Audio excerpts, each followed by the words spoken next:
नमस्कार, अस्सलामु अलैकुम। लाइव हिंदुस्तान पर आप देख रहे हैं वीडियो शो दीन दुनिया। मैं हूं इमरान खान।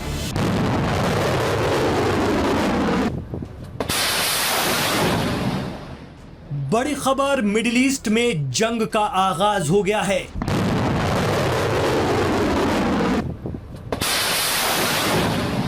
खबर है कि ईरान ने इसराइल पर हमले करवाने शुरू कर दिए हैं।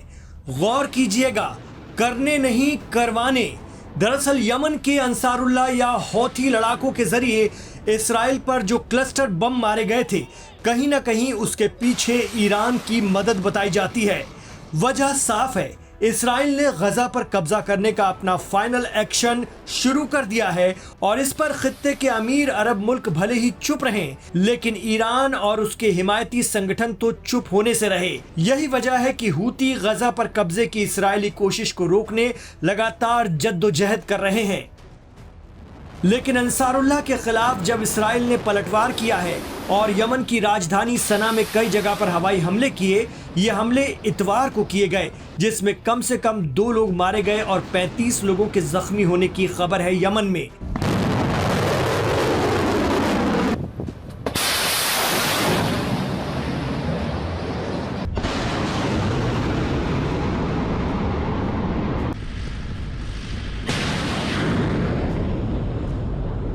Middle East expert Shaukat Bharti कहते हैं कि इसराइल से करीब 2000 किलोमीटर दूर यमन पर अटैक करने के लिए इसराइली फाइटर जेट की रीफ्यूलिंग कहां हो रही है, ये भी सामने है। इसराइली जहाजों में अरब मुल्कों में मौजूद अमेरिकी एयरबेस से तेल भरा जा रहा है और फिर वो जहाज यमन पर हमला कर रहे हैं। बकौल शौकत भारती, खित्ते के अरब मुल्क खुलकर इसराइल के समर्थन में उतर आए हैं।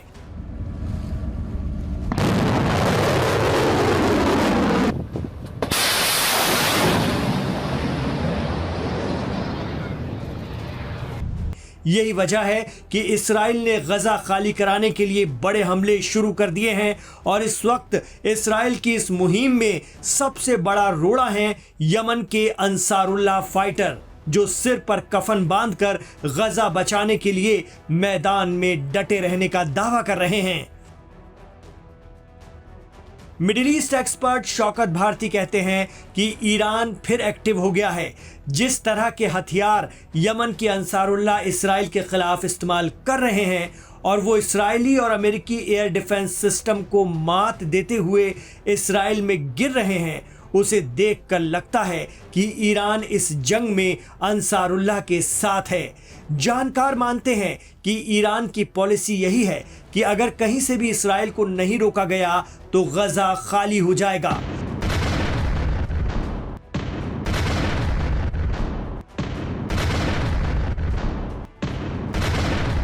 कहा तो यह भी जा रहा है कि ईरानी इंजीनियर इस वक्त यमन की राजधानी सना में हैं और जिस ताकत के हमले अंसारुल्लाह अंजाम दे रहे हैं इसराइल के खिलाफ, उसमें कहीं ना कहीं ईरान का सपोर्ट है। यानी ईरान इसराइल जंग जारी है, बस उसका महाज या मोर्चा बदल गया है। जंग बढ़ने जा रही है, इसे इस खबर से भी समझा जा सकता है कि अमेरिका ने इराक में अपना ऐनुल असद एयरबेस खाली करना शुरू कर दिया है। अमेरिकी फौजें वहां से वापस जाने लगी हैं। इराकी अल सुमारिया न्यूज़ के मुताबिक अमेरिका रातों रात इराक का अपना ये अहम एयरबेस छोड़कर निकल रहा है। हालांकि इसकी वजह बताई जा रही है कि ऐनुल असद एयरबेस से ये वापसी बगदाद और वॉशिंगटन के बीच इराक में अमेरिकी नेतृत्व वाले सैन्य गठबंधन के मिशन को पूरा करने और एक गैर लड़ाकू सुरक्षा साझेदारी में परिवर्तन के लिए हुए समझौतों को नाफिज करने का हिस्सा है। लेकिन एक्सपर्ट कहते हैं कि ये अमेरिकी एयरबेस ईरान के सबसे करीब है और अब बढ़ने जा रही जंग में ये एयरबेस ईरान का सबसे करीबी टारगेट है। ऐसे में अमेरिका ने वहां से निकलना ही मुनासिब समझा। अब गजा के लिए अंसारुल्लाह और इसराइल भिड़ेंगे। जिस तरह से इसराइल ने सना में प्रेसिडेंट हाउस पर अटैक किया है और अंसारुल्लाह लीडर्स की टारगेट किलिंग की फिराक में है, उससे ये दिखने लगा है कि गजा को खाली करने में जो भी आड़े आए वो उस पर आक्रामक हो जाएगा।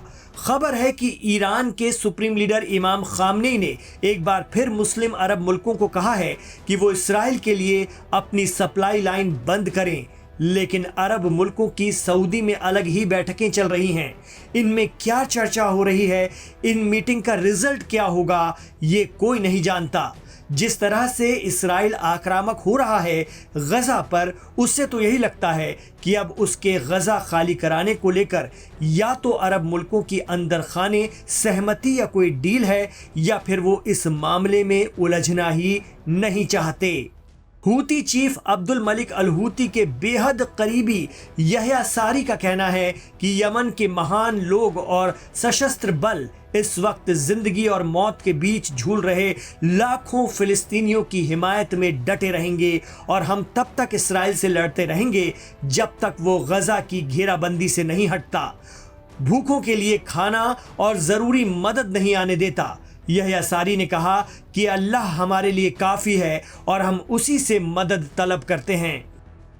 Houthi chief Abdul Malik al Houthi ने इसराइल को भी खुली धमकी दी थी। उन्होंने कहा था कि यमन के अंसारुल्लाह ये सब चुपचाप नहीं देख सकेंगे और मिडिल ईस्ट में हो रही इस ज्यादती का पूरा जवाब देंगे पूरी ताकत के साथ। और अब अंसारुल्लाह ने वो शुरू भी कर दिया है, जिसकी एवज में उन्हें इस्राएली हमले झेलने पड़ रहे हैं।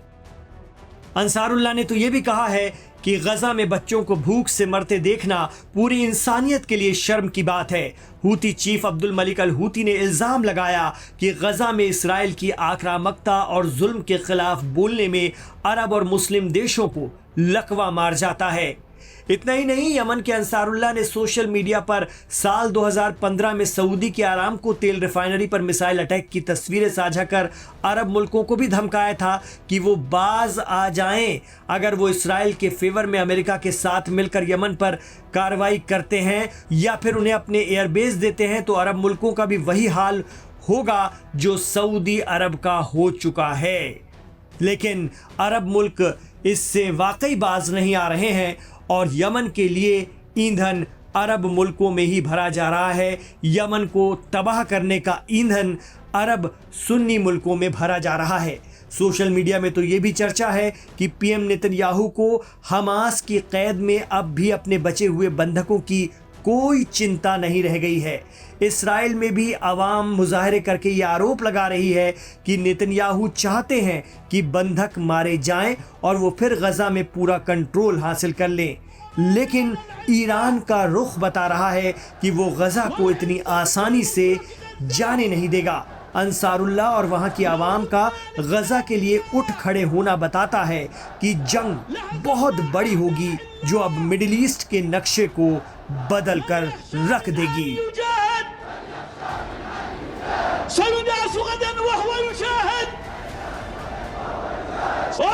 तो ये था लाइव हिंदुस्तान पर आज का दीन दुनिया। आपको कैसा लगा हमें कमेंट बॉक्स पर जरूर बताएं और इसके हवाले से आपके जो भी राय मशवरे और तासुरात हैं हमारे साथ शेयर जरूर कीजिए कमेंट बॉक्स पर। हमें अच्छा लगता है और आपके बारे में, आपके ख्यालात के बारे में समझने का मौका मिलता है। आप किसी भी तरह की अपनी बात रख सकते हैं, हमें खुशी होती है और हम उससे बहुत सी चीजें सीखने और समझने की कोशिश करते हैं। आपसे ये भी कहना चाहेंगे कि हमारे चैनल लाइव हिंदुस्तान को आप लाइक कीजिए और इसे सब्सक्राइब जरूर कीजिए। वीडियो को लाइक कीजिए, चैनल को सब्सक्राइब कीजिए, क्योंकि इसमें दिन भर इंटरनेशनल खबरों के साथ साथ देश की खबरें भी आपको विश्लेषण के साथ देखने के लिए मिलती हैं और एक तरह से आप हर खबर से बाखबर रह सकते हैं लाइव हिंदुस्तान के जरिए। और इंटरनेशनल खबरें तो आपको सटीक विश्लेषण के साथ, सटीक तज्जिया के साथ देखने के लिए मिल सकती हैं। ये खुद आप कमेंट बॉक्स पर हमें बताते रहे हैं।